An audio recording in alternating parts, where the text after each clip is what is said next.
Daghan kay nangutana sa ako unsa daw akong handa atong New Year ug asa daw ko ni adto. Kani akong batasan nga pagkahambugira dili pwede na maalasan ta. Ang akong pangpalit sa panty ug bra ako na lang giamot. Sa akong giamot na 20 dirham daghan na kaayo ko makaon. Maoday ni sila ang tag-iya sa balay, amiguhon nako ni sila para ila kong pakanon. Tungod kay hapon na gutom na kayo akong gibati. Unta paspasan pud na niya iyang gibuhat kay hawi na kaayo sa video. Sa mga nautangan nako, ayaw sa intahan mo paningil karon, inig humana sa New Year, maluoy mo. Asa na bakha ang mga sudan na wala pa man. Ay salamat ni abot na gid ang tilapia gikan pa man siguro na sa Amerika. Naapod sila'y belly ug mga gulay. Kanang 20 dirham nimo nagiamot, dili na nimo makaon sa gawas. Maong mindset ba? Mindset. Bahala masuko sila na wala ko ni tabang, importante mabusog ko. First time day nako nakauban ani nila. Dili ra man sad halata nga 20 ra akong giamot kay daghan man mi.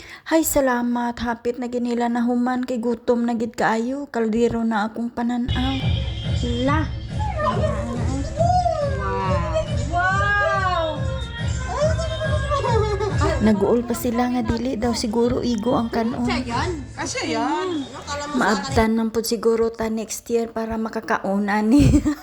Bitaw, salamat kay sa nag-prepare ani. Balabala ta kaon kay sunod semana itlog na pud ta taman Friday. Naka-vibrate? Oh, ayan.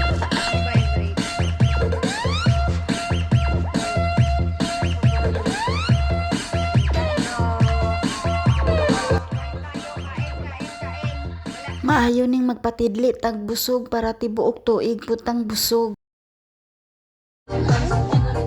Kaya pa? Oba? Nanghina na. Ay, di pag hindi kinaya ang pansit ng lutuin hindi. Sa susunod na mga day off sa park ulit, no? Wag na ako nakaluto ng pasit eh. Sayang lang. Ito lang dami na. Asya mo na! Game! Asya na! Asya ba? Saan tayo? Uy! Uy! Shot mo!